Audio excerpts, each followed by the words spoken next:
Good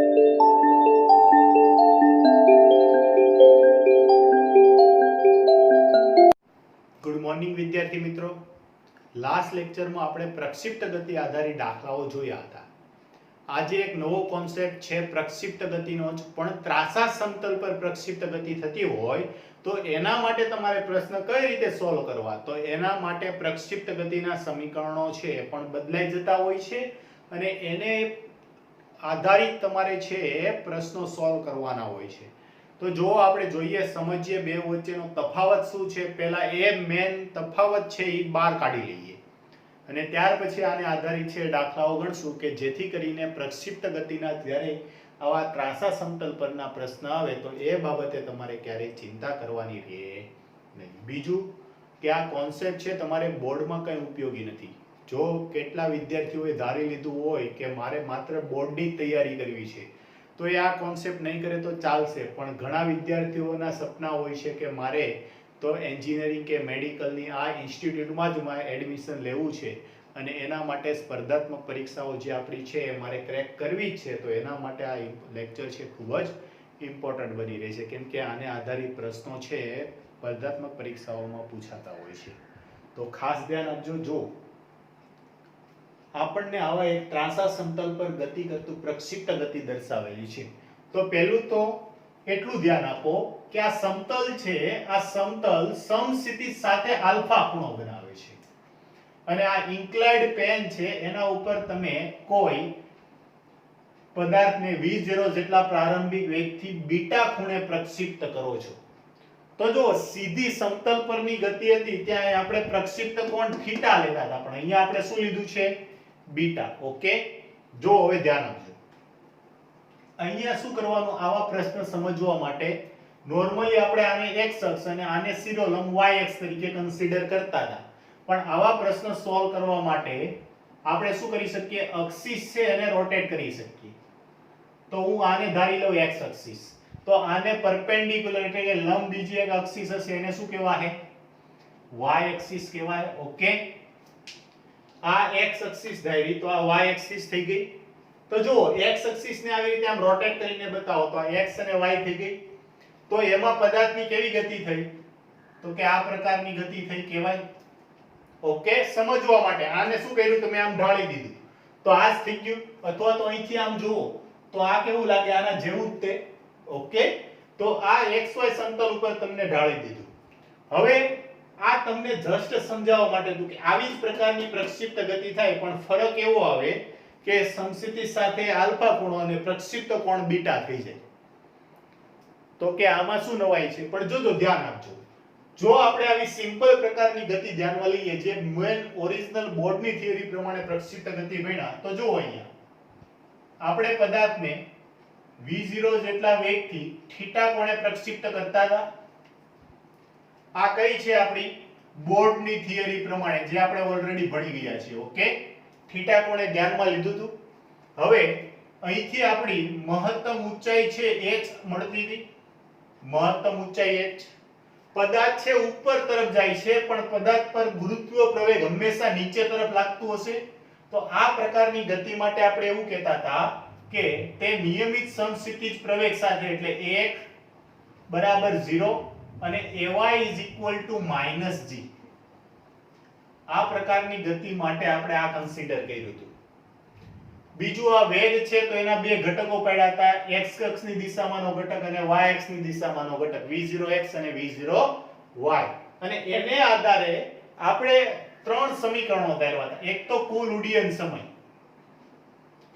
મહત્તમ ઊંચાઈ પ્રાપ્ત કરવા માટે t મેક્સિમમ ધાર્યું હતું, પણ આપણે ડાયરેક્ટ આ લઈએ કુલ ઉડ્ડયન સમય. તો શું હતું સૂત્ર? યાદ કરો, ચાલો બોલો. શું હતું ઉડ્ડયન સમયનું? 2v0 sin θ ના છેદમાં g. ઓકે, મહત્તમ ઊંચાઈનું સૂત્ર હતું આપણી પાસે h બરાબર શું હતું? v0 સ્ક્વેર sin સ્ક્વેર θ ના છેદમાં 2g. અને અવધિનું સૂત્ર હતું શું હતું? r બરાબર v0 સ્ક્વેર sin 2θ ના છેદમાં g. ઓકે, તો આ જે અત્યાર સુધી આપણે બોર્ડમાં ભણી ગયા ત્યારે આવા ત્રણ સમીકરણો છે આપણે તાર્યા હતા. હવે જોઈએ આના માટે આપણે આવા ત્રણે ત્રણ સમીકરણો તારવીએ અને બે વચ્ચેનો તફાવત શું આવે છે એનો નોંધ કરતા જઈએ. તો જુઓ આ રીતે કોઈ પણ પદાર્થને કરો પરંતુ એના પર ગુરુત્વ પ્રવેગ હંમેશા કઈ દિશામાં લાગવાનો છે? શિરોલંબ નીચે તરફ. ગુરુત્વ પ્રવેગ જી આ બાજુ હશે. તો જો આ ખૂણો, આને હું આ રીતે આમ ખેંચી લઉં તો આ ખૂણો આલ્ફા છે તો આ 90, તો આ ખૂણો કેટલો આવશે? 90 માઈનસ આલ્ફા આવશે. પરંતુ હું આ y અક્ષ છે એવી રીતે આને સમાંતર આ પ્રવેગ છે એના બે ઘટક પડશે, એક x અક્ષની દિશામાંનો ઘટક અને એક y અક્ષની દિશામાંનો ઘટક. ઓકે, તો જો આ ખૂણો આલ્ફા છે, આ ખૂણો 90, તો આ 90 માઈનસ આલ્ફા, તો આ ખૂણો કેટલો આવી જશે? આલ્ફા. ઓકે, આ ખૂણો આલ્ફા આવ્યો તો પ્રવેગના બે ઘટક પડશે. જોજો આ ઘટક, આ જે ઘટક આવે છે x ઘટક કયો આવશે?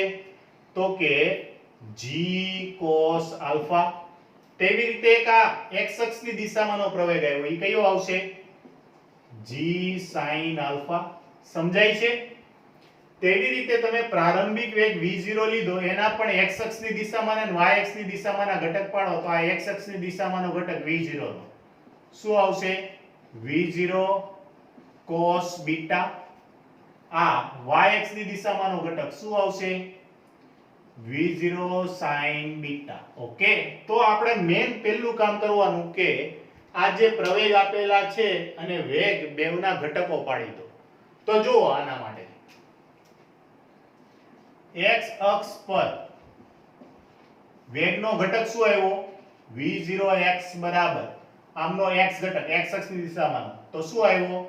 v0 cos beta. જે આગળ શું આવતો હતો? v0 cos થીટા આવતો હતો. તેવી રીતે પ્રવેગ, તો જુઓ આ x દિશા છે તો x દિશામાંનો પ્રવેગ કેટલો આવ્યો? ax બરાબર -g sin આલ્ફા. આ મેજર તફાવત છે. સીધા સમતલ પર જ્યારે પ્રક્ષિપ્ત ગતિ થતી હતી ત્યારે તેનો પ્રવેગ 0 આવતો હતો, પણ અહીંયા x દિશાનો પ્રવેગ આવ્યો g sin આલ્ફા. ઓકે, તો આ માઈનસ ની નિશાની ઋણ x અક્ષની દિશામાં હોવાથી. ઓકે, ચાલો તેવી રીતે આપણે વાત કરીએ y અક્ષ પર. તો વેગનો y ઘટક કયો આવ્યો?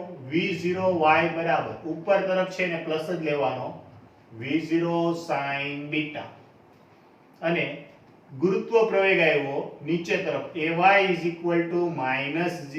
cos alpha. ઓકે, કેમ કે ગુરુત્વ પ્રવેગ હંમેશા નીચે તરફ જ હોય તો આ ગુરુત્વ પ્રવેગના બે ઘટક પડ્યા, x અક્ષની દિશામાંનો અને y અક્ષની દિશામાંનો. y અક્ષની દિશામાંનો આવ્યો g cos આલ્ફા, પણ એ નીચે તરફ હોવાથી માઈનસ. x અક્ષની દિશામાંનો ઘટક -g sin આલ્ફા. હવે જોજો, ધ્યાન આપજો. નોર્મલ ગતિમાં પ્રવેગનો y ઘટક આવતો તો માત્ર g -g. અહીંયા સાથે cos આલ્ફા છે ગુણકમાં આવી ગયો છે. હવે આના માટે આપણે પહેલું કામ કરીએ, ઉડ્ડયન સમય માટેનું સૂત્ર તારવીએ. જોજો ઉડ્ડયન સમય t ફાઇનલ માટે. ઓકે, તો જો મેં તમને શું કીધું કે આ ગતિ છે એને આપણે ટ્ર કરીને આમ કરી દીધું, આ પ્રકારની થઈ ગઈ. તો પદાર્થને જ્યાંથી ફેંકો છો એટલી સમસ્થિતિ ઊંચાઈ પર આવી પડે છે, તો શિરોલંબ ઊંચાઈ એની કેટલી આવી જશે? 0 આવશે. તો ઉડ્ડયન સમય માટે તમે y 0 કન્સિડર કરો અને સમય t ને બદલે t ફૂલ વાપરો.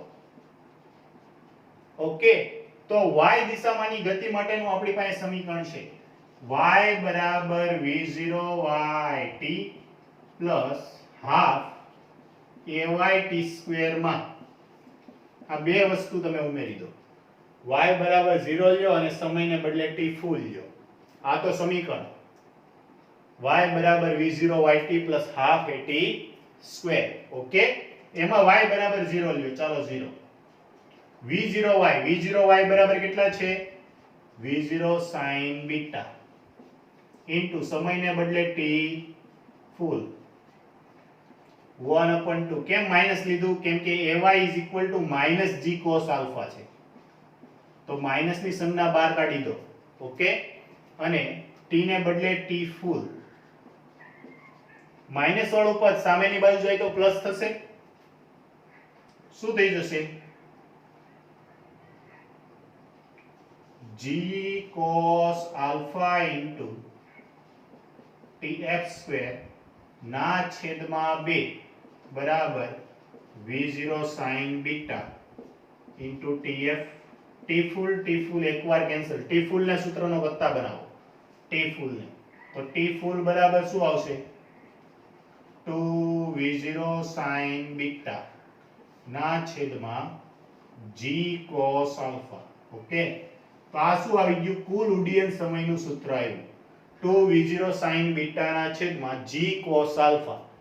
જો અહીંયા બીટા શું છે પ્રક્ષિપ્ત કોણ અને આલ્ફા શું છે આ સમતલ સમસ્થિતિ સાથે બનાવેલો ખૂણો આલ્ફા. ઓકે, જો આ સૂત્ર 2v0 sin θ ના છેદમાં g 2v0 sin θ ના છેદમાં g.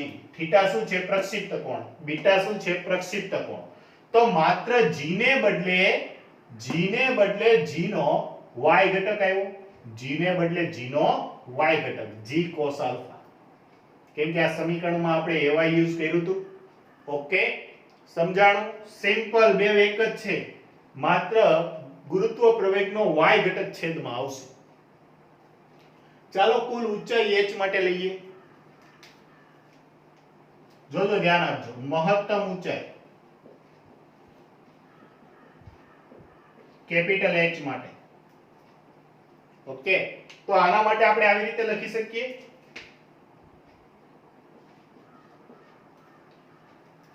આ પદાર્થ અહીંથી અહીંયા પહોંચે છે ત્યારે એનો પ્રવેગ.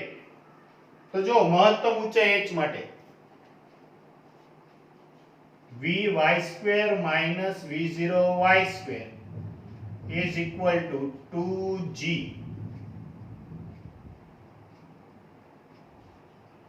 2a h પરથી અથવા તો 2a y પરથી.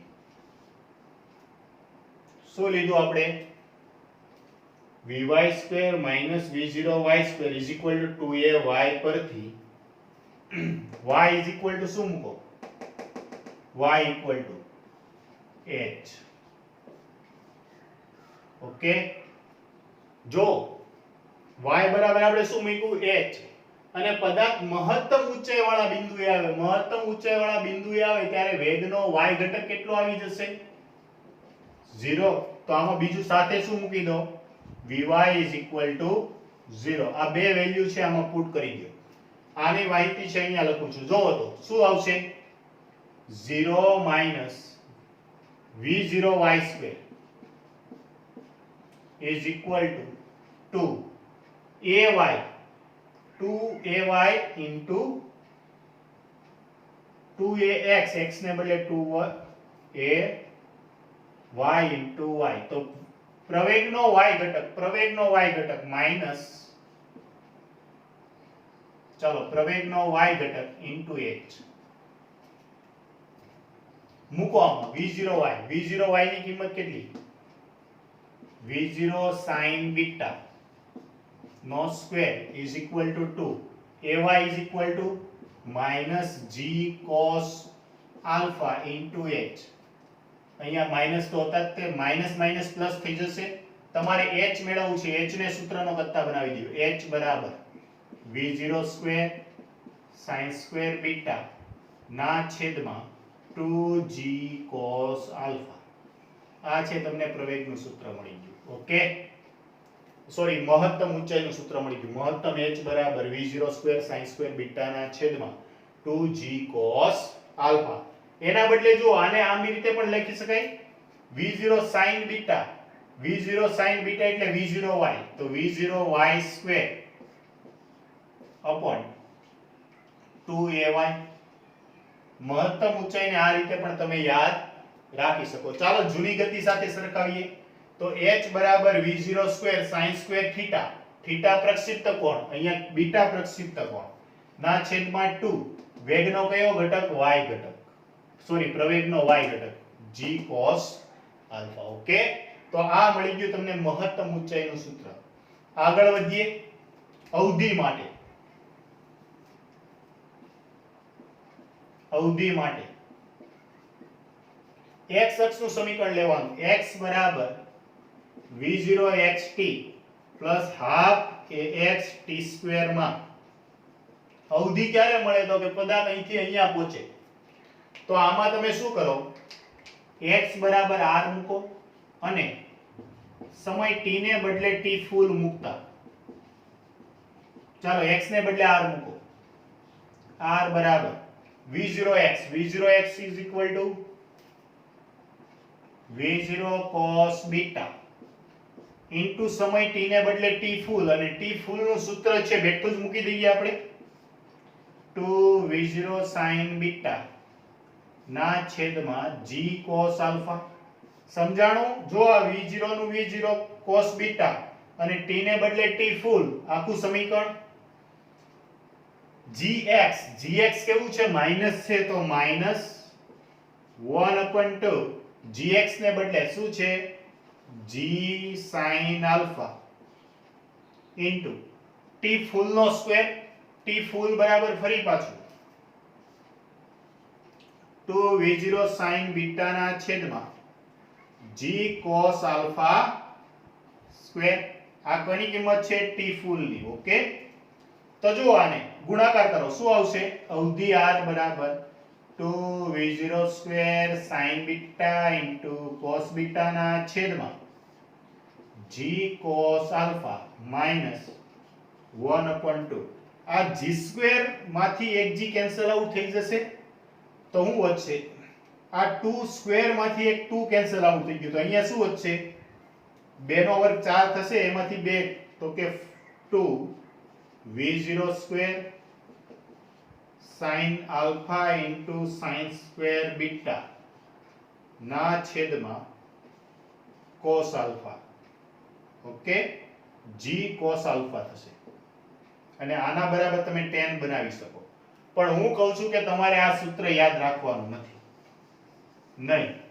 શું યાદ રાખો જ્યારે પણ અવધિ મેળવવાની હોય માત્ર આ સૂત્ર યાદ રાખો જ્યાં સમય t ને બદલે t ફૂલ મૂકી દો જ્યારે પણ અવળું મોટું સૂત્ર યાદ રાખવા બેસીએ તો યાદ જ ના રહે બેટર વસ્તુ શું છે કે x અક્ષની ગતિ વાળું સમીકરણ x બરાબર v0x half ax t square માં હા t ને બદલે t ફૂલ મૂકી દો બાકી આ ઘટકો તો તમને મળેલા જ હશે એને આધારે સોલ્વ કરી નાખવાનું આને પણ તમારે વેરીફાઈ કરવું હોય તો શું કરવાનું તો જો આ અહીંથી આ રીતે આવે આને આમ ગોઠવી દો તો આ જે ઘટક છે આ sin આલ્ફા કેટલો થઈ જાય 0 થઈ જાય sin 0 ની કિંમત 0 આખું પદ 0 તો આ શું વધ્યું 2v0 square 2 sin beta cos beta એટલે sin 2 બીટા નું સૂત્ર થઈ ગયું v0 સ્ક્વેર sin 2 બીટા ના છેદમાં g cos alpha v0 square sin 2 theta ના છેદમાં g બે એકબીજાને મળતા આવે છે ઓકે તો આ રીતે વેરીફાઈ કરી શકો માત્ર આટલા સૂત્ર યાદ રાખો t ફૂલ નું અને ઊંચાઈ ફરક શું છે તો કે નોર્મલી આ સૂત્ર યાદ હતું t ફૂલ બરાબર 2v0 sin થીટા ના છેદમાં g એમાં થીટા ને બદલે b લગાવી દો અને છેદમાં g ને બદલે g નો y ઘટક g cos આલ્ફા પૂરું જો 2v0 sin બીટા ના છેદમાં g cos આલ્ફા તેવી રીતે અહીંયા v0 square sin square beta ના છેદમાં 2g cos alpha v0 square sin square beta ના છેદમાં 2g cos આલ્ફા ઓકે અથવા સીધું તમે આ વાપરી શકો ચાલો આમને યાદ રાખો આમને કોપી કરી નાખો પછી આને આધારિત દાખલાઓ છે આપણે શરૂ કરીએ ચાલો જે કોન્સેપ્ટ સ્ટડી આઉટ કર્યો એ કોન્સેપ્ટ આધારિત દાખલાઓ છે જોઈએ જો યાદ રાખજો વિદ્યાર્થી મિત્રો તમે સીધા સમક્ષિતિજ સમતલ ઉપર એટલે કે ગ્રાઉન્ડ ટુ ગ્રાઉન્ડ પ્રક્ષિપ્ત ગતિ કરાવી ત્યારે કોઈ હાઈટ પરથી પ્રક્ષિપ્ત ગતિ કરાવી ત્યારે એ સૂત્રો છે સેમ રહેતા હતા પણ જ્યારે ત્રાંસા સમતલ પરની વાત આવે ત્યારે માઇનોર ફરક આવે છે અને શું આવે છે એ મેં તમને કોન્સેપ્ટ કહી દીધો છે એટલે હવે પછી આવો કોઈ પણ પ્રશ્ન આવે તો જે કોન્સેપ્ટ ત્યાં યુઝ થાય છે એ જ કરવાનો આખા સૂત્ર યાદ રાખવાની જરૂર રહેતી નથી ચાલો એને આધારિત થોડાક એક્ઝામ્પલ છે જોઈએ જેથી કરીને આને રિલેટેડ કોઈ પણ પ્રકારના પ્રશ્ન આવે તો એ મોસ્ટ ઓફ આપણે સોલ્વ કરવા માટે કેપેબલ હોઈએ ઓકે જો આકૃતિમાં ત્રાંસા સમતલ પર પ્રક્ષિપ્ત ગતિ દર્શાવેલી છે તેના માટે કુલ ઉડ્ડયન સમય મહત્તમ ઊંચાઈ, અવધિ તથા જમીન પર અથડાય ત્યારે તેના વેગ મેળવવાના છે. ઓકે, આ 4 વસ્તુ છે આપણે મેળવવાની છે. જુઓ, પહેલું તો અહીંથી તમે v0 વેગથી આ પદાર્થને છે એ પ્રક્ષિપ્ત કરો છો.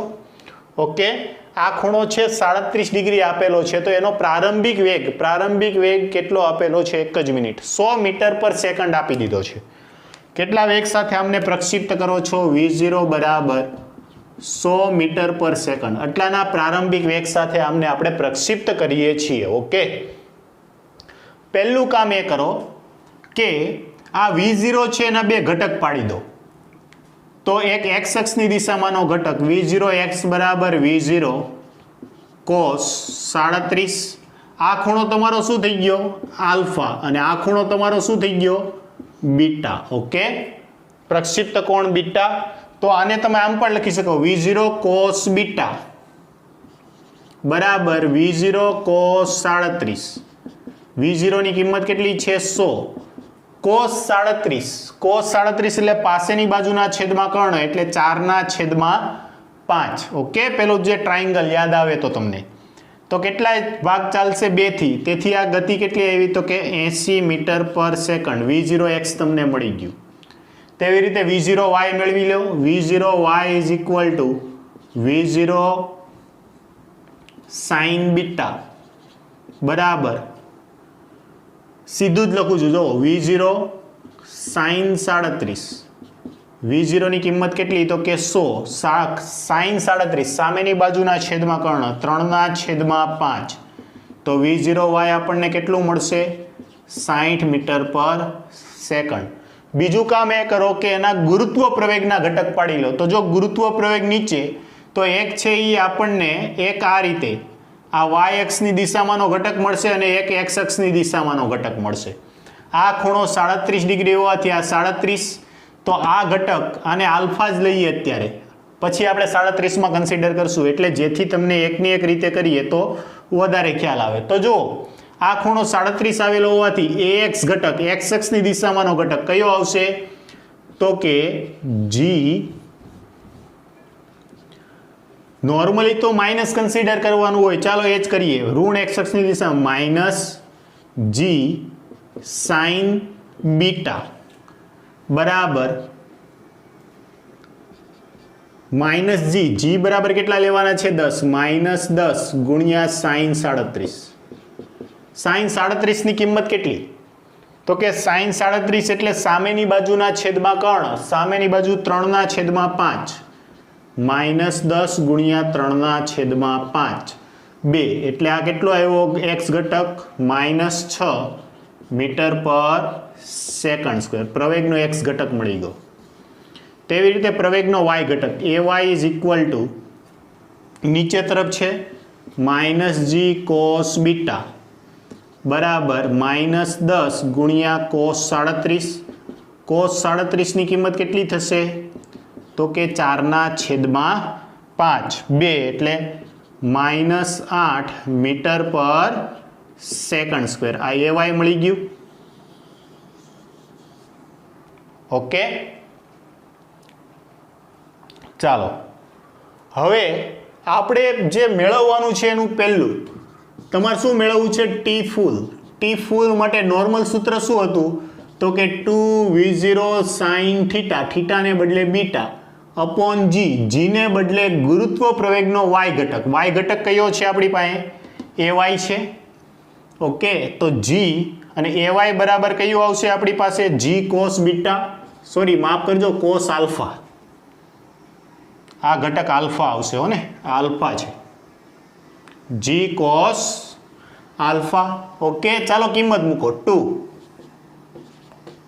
v0 sin beta, v0 sin beta એટલે v0y, અને v0y ની કિંમત છે 60. g cos આલ્ફા એટલે ay, અને ay ની કિંમત 8. અહીંયા માઇનસ સંજ્ઞા ધ્યાનમાં લેવાની નથી, કેમ કે સૂત્રમાં ઓલરેડી આપણે લઈ ચૂક્યા છીએ. તો છેદમાં 8. આ કેટલું થઈ ગયું? 120/8. 120, 15 × 120, તો કુલ ઉડ્ડયન સમય આવી ગયો. કેટલો આવ્યો? 15 સેકન્ડ. પહેલો આન્સર છે તમને મળી ગયો. ડાયરેક્ટ સૂત્ર એપ્લાય કરવાના છે. બીજું મહત્તમ ઊંચાઈ h માટેનું સૂત્ર શું? v0 square sin square theta, થીટાને બદલે બીટા અપોન 2g, g એટલે એનો y ઘટક, g cos આલ્ફા. ઓકે, અથવા મેં તમને એમ કીધું હતું કે v0 sin બીટા એટલે v0y કહેવાય, તો v0y નો વર્ગ અપોન 2 g cos આલ્ફા એટલે ay. ઓકે, ચાલો v0y નો સ્ક્વેર 60 નો વર્ગ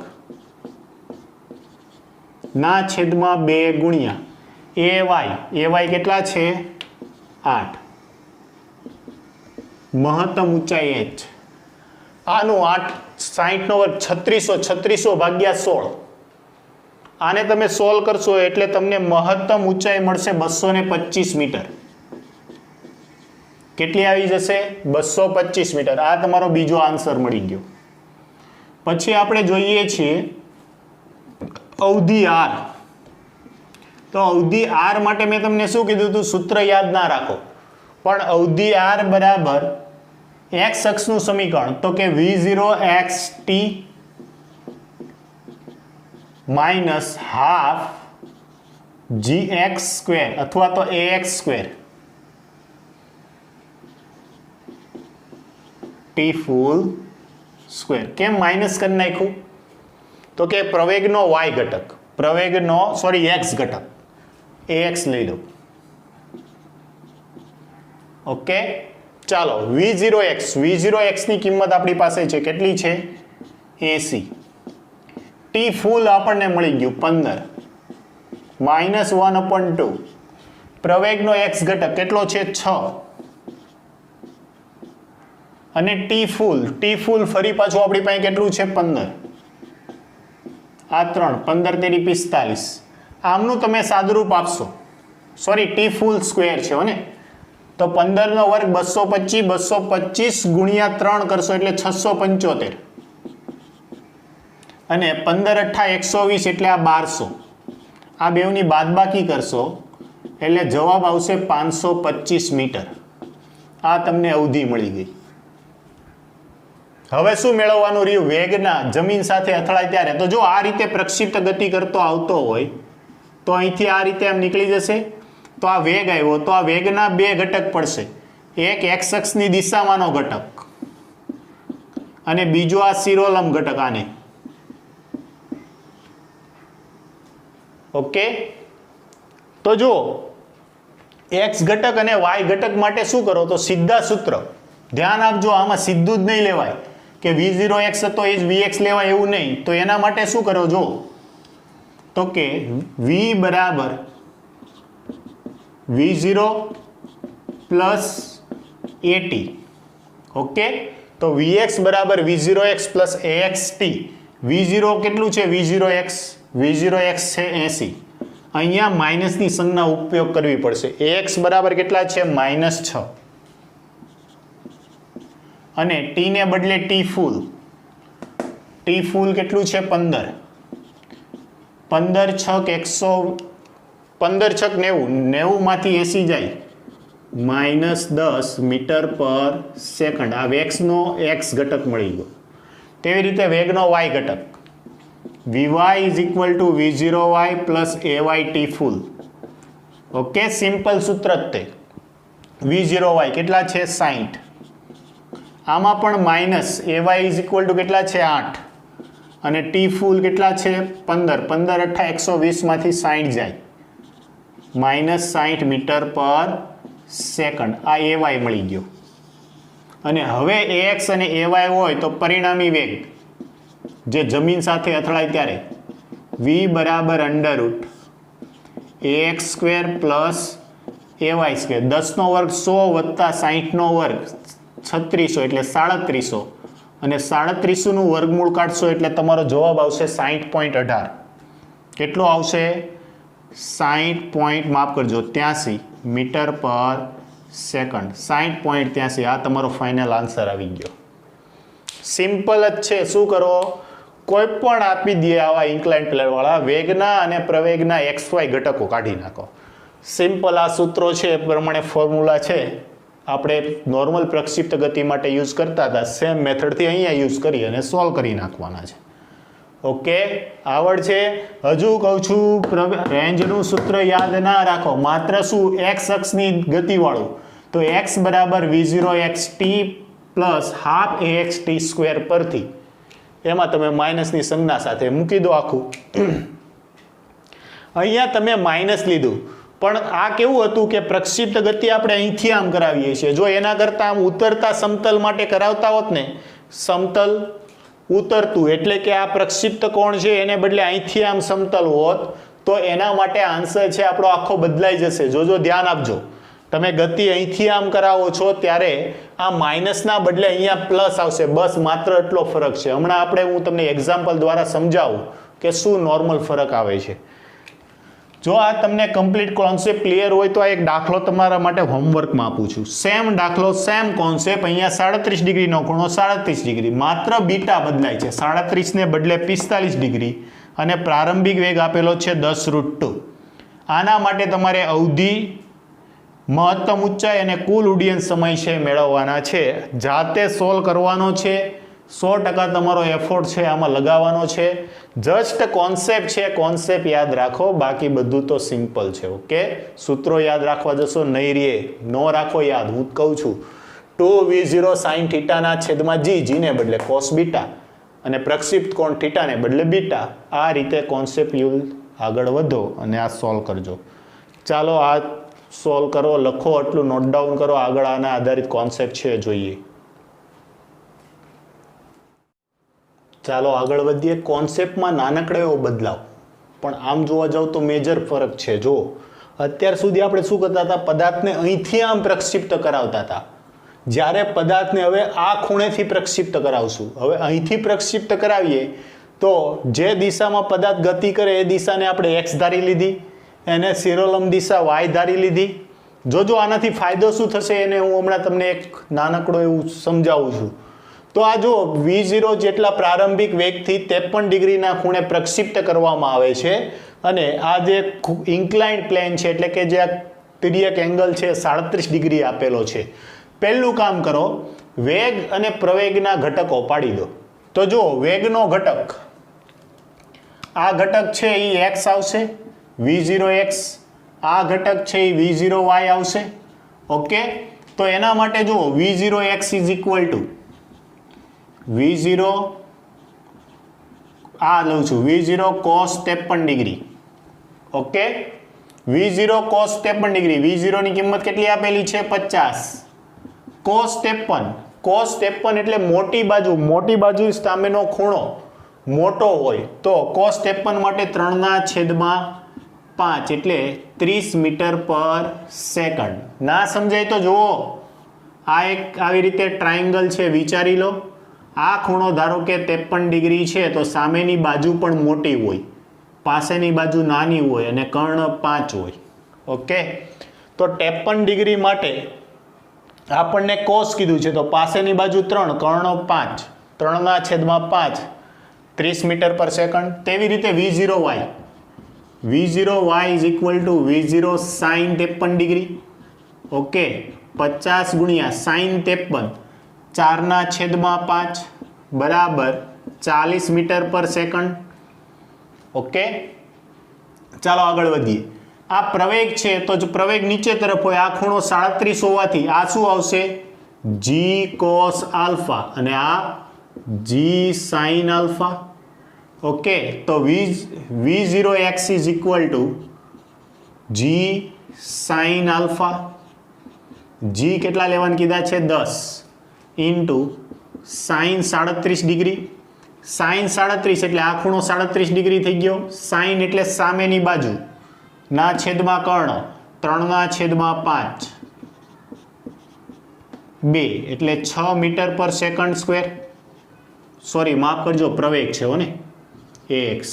ઓકે, પ્રવેગ આવ્યો 6 મીટર પર સેકન્ડ પર. કોઈ મને કહેશે કેમ પ્લસ લીધું? જો જે બાજુ પદાર્થ ગતિ કરે છે એ જ દિશામાં પ્રવેગની દિશા હોવાથી x દિશાનો પ્રવેગ આવશે એ પ્લસ આવશે, જ્યારે આ પ્રવેગ y અક્ષની વિરુદ્ધ દિશામાં હોવાથી એને માઇનસ લેવો પડશે. તો ay is equal to minus g cos alpha, g cos alpha બરાબર -10 અને કોસ 37 ની કિંમત, કોસ 37 એટલે પાસેની બાજુના છેદમાં કર્ણ 4/5 -8 મીટર પર સેકન્ડ સ્ક્વેર. બસ આટલો છે ફરક હતો. ચાલો આ ઘટકો પડી ગયા પછી શું કરીએ? કુલ સમય માટે સૂત્ર 2v0 sin બીટાના છેદમાં g cos alpha, v0 sin beta ની કિંમત ઓલરેડી આપણે મેળવી લીધી. v0 sin બીટા, બીટા એટલે પ્રક્ષિપ્ત કોણ, તો 2 × 40 ના છેદમાં g cos આલ્ફા. આ છે આપણું g cos આલ્ફા. સંજ્ઞા ધ્યાનમાં લેવાની હોય નહીં. છેદમાં 8, 10 મીટર 10 સેકન્ડ આવી ગયું. તેવી રીતે મહત્તમ ઊંચાઈ માટે v0 સ્ક્વેર sin સ્ક્વેર બીટાના છેદમાં 2g cos આલ્ફાના બદલે આ રીતે પણ મેં તમને યાદ રાખવા કીધું હતું, v0 y square upon 2ay. જો આ એ જ છે v0 sin beta, v0 sin બીટાનો વર્ગ, v0 y નો વર્ગ અને g cos alpha, g cos alpha એટલે ay કહેવાય. તો આ v0 y નો વર્ગ આપણી પાસે 40 નો વર્ગ ના છેદમાં 2 × 8 1600 ના છેદમાં 16 10 મીટર. રહી વાત અવધિની, અવધિ માટે મેં તમને શું કીધું હતું? સૂત્ર છે એ તમારે યાદ નથી રાખવાનું, માત્ર x બરાબર v0 xt plus half axt square પરથી અહીંયા સ્ક્વેર આવશે. ઓકે, જોજો હવે ધ્યાન આપજો. આગળ મેં તમને કીધું હતું કે આ બાદથી પ્રક્ષિપ્ત ગતિ થતી હોય એટલે આ માઇનસ વચ્ચેની સંજ્ઞા છે પ્લસ આવે છે. એની પાછળનું રીઝન કહું. અહીંયા ax છે એ કેવું આવશે? ધન આવે છે. જો ax કેવું આવ્યું? પ્લસ આવ્યું.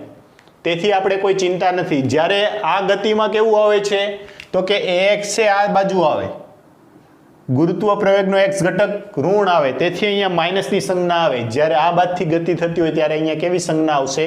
પ્લસ. ઓકે, સમજાય છે? ચાલો v0x મારી પાસે બેઠું છે. કેટલા છે? 30. ટી ફૂલની કિંમત છે આપણી પાસે 10 પ્લસ 1/2. ax મારી પાસે છે કેટલા છે? 6 ઇન્ટુ ટી ફૂલનો સ્ક્વેર 10 નો વર્ગ. આ આવશે 3. 10 નો વર્ગ 100 × 3 એટલે 300. તેવી રીતે 10 × 30 એટલે 300 બરાબર 600 મીટર. અવધિ કેટલી આવી ગઈ? 600 મીટર. બસ આટલું સિમ્પલ છે, તમારે કરવાનું છે. ચાલો આગળ. પ્રશ્ન કંઈક આવો આપ્યો હોય કે આકૃતિમાં ત્રાંસા સમતલ પર ગતિ કરતો એક પદાર્થ એવી રીતે પ્રક્ષિપ્ત કરવામાં આવે છે, આ પ્રક્ષિપ્ત કોણ એવો ગોઠવવામાં આવે છે કે જેથી તે જમીન પર લંબ રૂપે અથડાય છે. જમીન પર કેવો અથડાશે? લંબ રૂપે અથડાય છે. તો આલ્ફા અને બીટા વચ્ચેનો સંબંધ મેળવવાનો છે. અગત્યનો પ્રશ્ન છે, સારી બુકોમાં છે આ પ્રશ્ન જોવા મળે છે. ઓકે, તો આલ્ફા અને બીટા વચ્ચેનો સંબંધ. તો પહેલું કામ કરો, કોઈ પણ દાખલો હોય x ઘટક અને y ઘટક પાડી લો, વેગના અને પ્રવેગના. તો જો ગુરુત્વ પ્રવેગ g નીચે તરફ છે તો એનો બે ઘટકો પડ્યા. એક આ ઘટક, તો ax બરાબર -g sin આલ્ફા.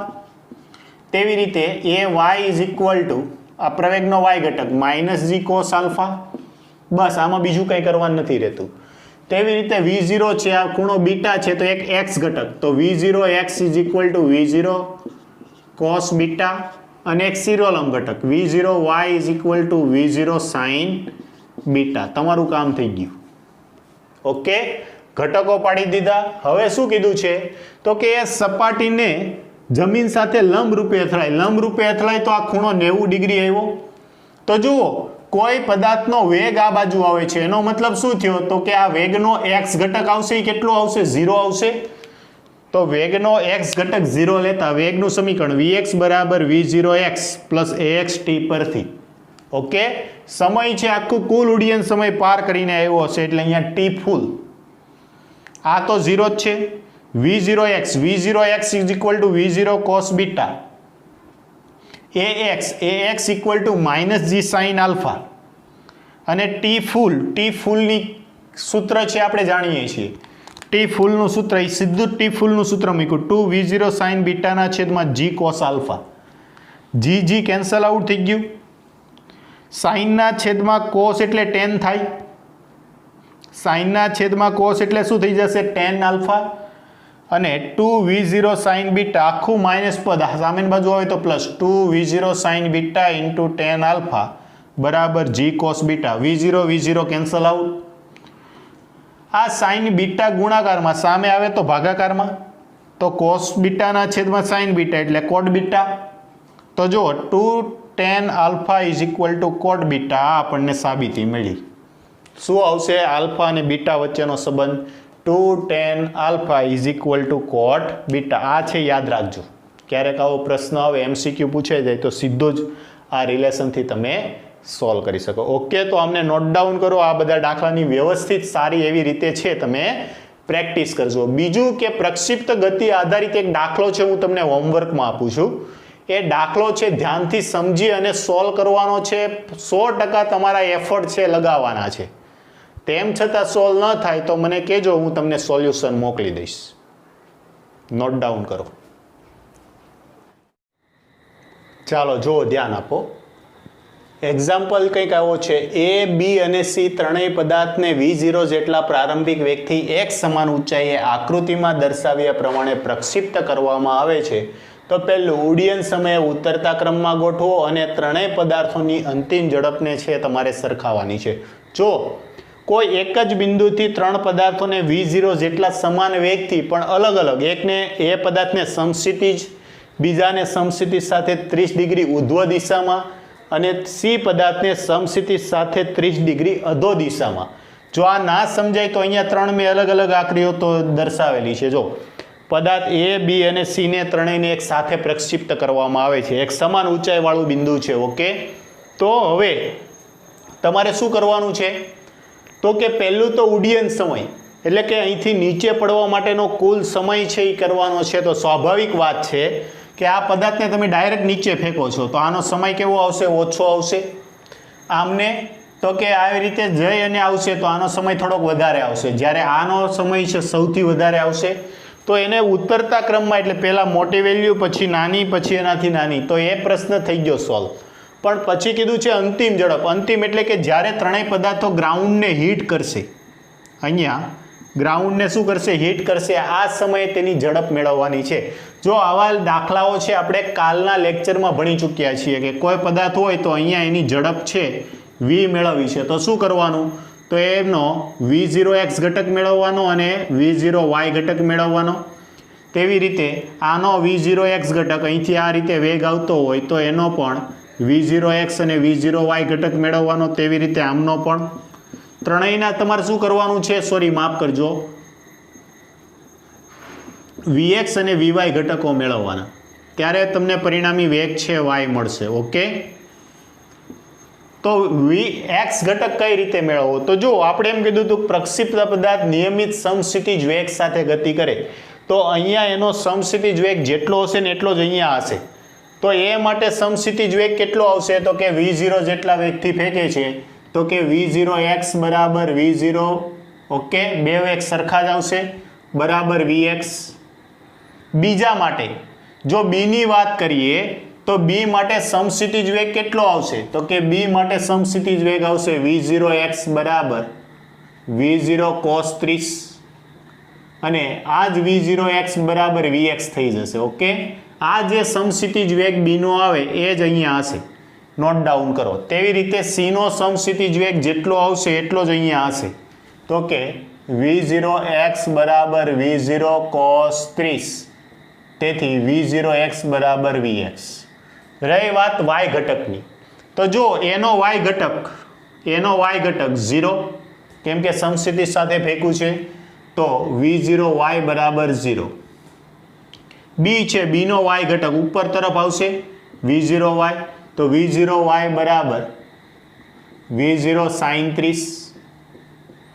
તેવી રીતે આનો y ઘટક નીચે તરફ આવશે v0y, c નો v0y બરાબર v0 sin 30. ઓકે, ત્રણેયના તમને ઘટકો મળી ગયા છે. શું કરવાનું છે તમારે? vy² minus v0y² is equal two 2gs સૂત્ર વાપરવાનું. ગતિ નીચે તરફ જ છે એટલે બધા માટે તમે પ્લસ લઈ શકો. આમાં તમને v0y ની વેલ્યુ જો દરેક વખતે અલગ અલગ મળશે. આ મૂકો તેથી તમને વીવાય મળી જશે સરળતાથી.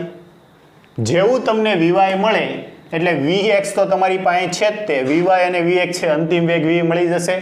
તેવી રીતે આમના પણ વીવાય મળી જાય, v0x તમારી પાસે વીએક્સ છે, ફરી પાછું બી માટે સી માટે ત્રણેયને સરખાવજો, આન્સર આ એક આવશે. ટ્રાય કરો, ચેલેન્જિંગ દાખલો છે તમારા માટે, સોલ્વ કરીને બતાવો. છે સિમ્પલ જ કોન્સેપ્ટ યુઝ કરવાનો છે અને આવા જ પ્રશ્ન છે સ્પર્ધાત્મક પરીક્ષાઓમાં પૂછાતા હોય છે. તો ખાસ આમને તૈયાર કરજો, મહેનત કરજો અને તેમ છતાં ન આવડે તો મને પૂછજો. ઓકે.